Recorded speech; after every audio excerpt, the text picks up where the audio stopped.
예, 대통령님 안녕하십니까. 새해 복 많이 받으십시오. 한국일보 이성택 기자입니다. 이번에 여러 가지 방중 성과가 있었다라는 평가가 나오고 있는데요.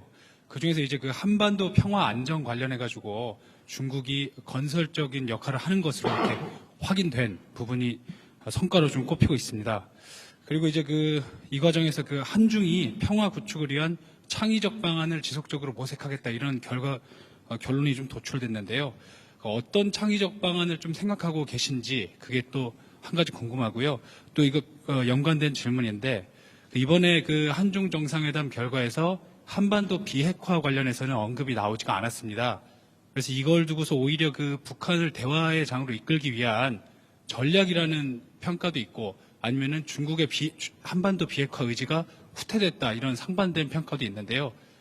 비핵화가 공식적으로 거론되지 않은 이유 그리고 두 정상께서 한반도 비핵화 관련해 가지고 어떤 인식을 좀 모으셨는지 들어보고 싶습니다.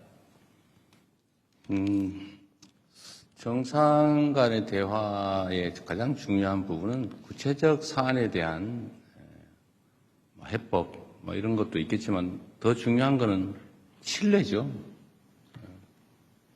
시 주석께서도 그런 말씀을 하시더군요. 말은 쉽게 할 수 있다. 행동은 쉽지 않다. 제가 자주 하는 얘기이기도 하죠. 말이야 누가 못합니까?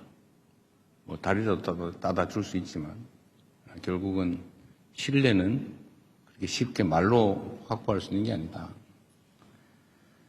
한중 관계의 가장 기본적인 과제는 신뢰 회복이라고 생각해요. 정말로 상대 국가를 또 상대 국가 국민들을 인정하고 존중하느냐. 막 혐오하고 증오하면서 무슨 대화가 되겠습니까? 거래야 있을 수 있겠지만 거래는 누구나 할 수 있죠. 그러니까 대화하고 소통하고 서로 존중하면서 쌍방이 모두 도움되는 일을 찾아가는 것은 그렇게 쉬운 일은 또 아닙니다. 국가 간 관계라고 하는 것도 차이가 있지요. 다른 점도 있고 서로 마음에 안 드는 점도 있고 또 공통의 과제도 있고 또 서로 함께 좋아하는 점도 있겠죠. 그러나 그 차이들은 좀 줄여나가고 또 갈등적 요소는 또 최소화하고 이해하려고 노력하고 또 상대의 입장을 존중하고 또 공통으로 추구하는 가치들에 대해서는 또 함께 힘써 노력하고 이러다 보면 관계는 개선이 되겠죠. 큰 방향이 어긋나는 쪽으로 가느냐 또 함께하는 쪽으로 가느냐 이 방향이 중요하지 않습니까? 그 방향에서 제일 크게 영향을 미치는 것은 결국 정상 간의 신뢰 그리고 아주 근본적으로는 각국 국민들의 마인드겠죠.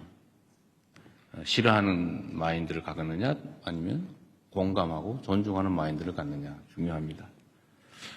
저는 한국과 중국이 정말로 떨어질 수 없는 이웃이고 우리 입장에서 보면 중국은 세계 최대 거대한 시장이죠.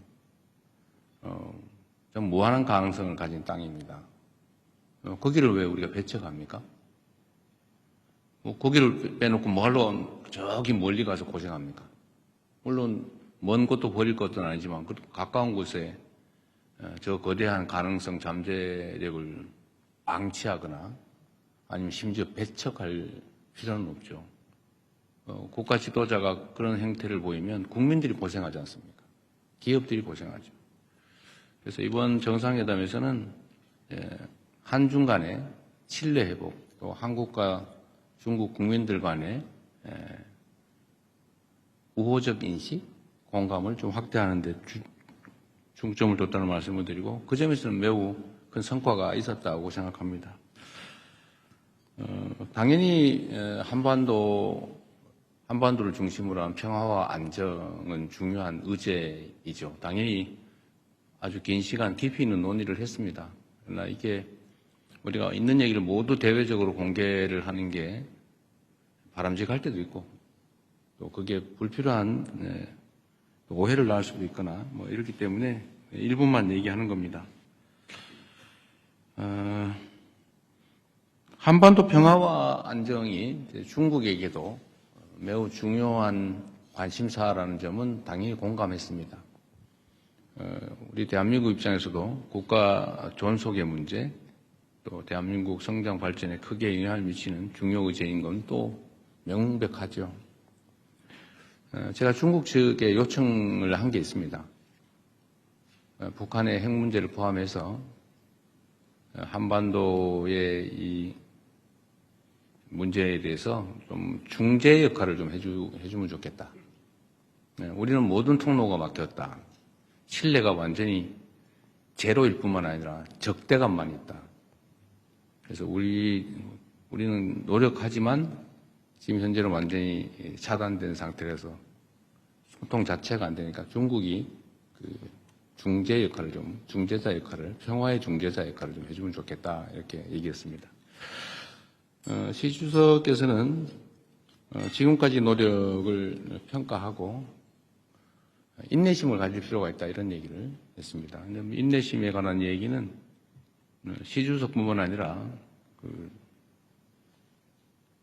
이창 총리도 똑같은 얘기를 하더군요. 인내심 얘기를. 그 말이 맞습니다. 우리가 꽤 오랜 시간 동안에 북한에 대해서 군사적 공격 행위를 했지 않습니까, 사실? 북한에서는 엄청 불안했을 겁니다. 우리가 상대와 대화하려면 상대의 입장을 이해해야죠. 또 우리 북한 편들었다고 종북이라고 할 겁니까? 그러니까 이건 냉정한 현실이죠. 엄청난 경계심과 적대심을 유발했습니다. 대화가 쉽지 않죠. 꽤 오랜 시간 그렇게 쌓아온 업보라고 할까? 쌓아온 적대가 있기 때문에 여기에 완화돼서 좀 대화가 시작되려면 많은 시간과 노력이 필요합니다. 그리고 주변의 역할도 필요하죠. 중국에 그 부탁을 했고, 중국은 어쨌든 그 역할에 대해서 노력해 보겠다고 합니다. 한반도 핵 문제도 당연히 심각하게 논의하죠. 제가 얘기한 건 그런 겁니다. 서로 상대방이 결코 받아들일 수 없는 이야기를 주장만 하면 아무것도 이루어지지 않는다. 그리고 현실에 입각해서 서로가 수용할 수 있는 합리적인 안을 도출해야 한다.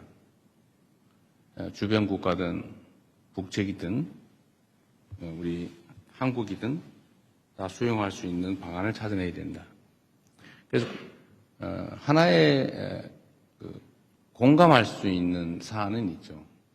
예를 들면 북측 입장에서는 체제 안전, 그리고 여기에 미국의 역할이 중요하다. 이거 중국 최고 지도자 모두가 똑같이 얘기하는 겁니다. 뭐 우리도 알고 있죠. 북미 관계가 중요하고 또 북측 입장에서는 여기서는 체제 안전의 문제가 제일 중요하다. 뭐 모두 알고 있는 사실입니다. 여기서 제가 좀 추가로 얘기한 거는 이런 거죠.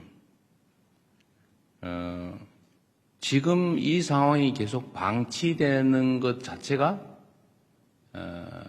동북아 또는 전 세계의 손해다. 어떤 손해냐? 끊임없이 핵무기는 추가 생산되고 있다. 끊임없이 대륙간 탄도 미사일 기술은 개선되고 있다.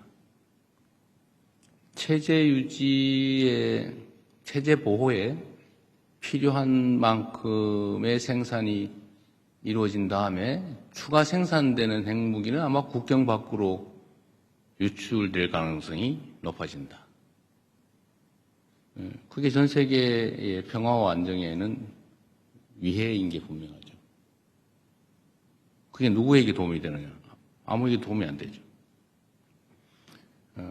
또 한반도는 장기적으로는 비핵화해야 되지만 북한 정권 입장에서 지금 핵을 없애는 걸 동의할 수 있겠냐? 뭐 그렇게 하면 좋지요. 근데 되겠냐? 수용할 수 있을까? 제가 보기에는 불가능하다고 생각됩니다. 그럼 방치할 거냐? 결국 여기서 실현 가능한 모두에게 도움되는 길을 찾아내야죠. 그래서 중단하는 거, 현재 상태에서 중단하는 거, 추가 생산을 하지 않고 국외로 핵물질을 반출하지 않고 더 이상 ICBM 개발을 하지 않는 것만도 이익이니까 그 이익을 포기하는 보상 또는 대가를 지급하고 일단 할 수 있지 않냐. 일단. 단기적으로. 그리고 여기 어느 정도 되면 중기적으로 좀 감축해 나가자. 그리고 좀 길게 봐서 한반도, 핵 없는 한반도, 이거는 포기하지만 말아야 한다. 장기적인 목표로. 그래서 이 단기, 중기, 장기 목표를 가지고 우리가 접근해보자. 이때까지 맨날 얘기했던, 우리가 제안했던 안이죠. 이 점을, 이 진정성에 대해서 북측에 좀 충실하게 설명을 해달라라는 부탁을 했습니다. 그렇게 끊임없이 또 시간을 갖고 노력해 봐야 되겠죠. 안 하는 것보다 나으니까. 또 해야 되니까. 이런 점에 대해서 중국 측에 공감이 있었다는 말씀을 드립니다. 정말로 많은 노력이 필요해요. 그리고 여기에는 우리 대한민국 국민 여러분의 또 인내와 이해도 필요합니다. 여기에 자꾸 정략적인 이유를 붙여서 자꾸 흔들고 발목 잡고 이러면 아무것도 안 됩니다. 점점 더 상황은 나빠질 뿐이죠. 상황 개선을 위해서 좀 힘을 모아주시면 좋겠다는 말씀을 드립니다. 네, 뭐 중요하고 복잡한 의제에서 말이 좀 길었네요.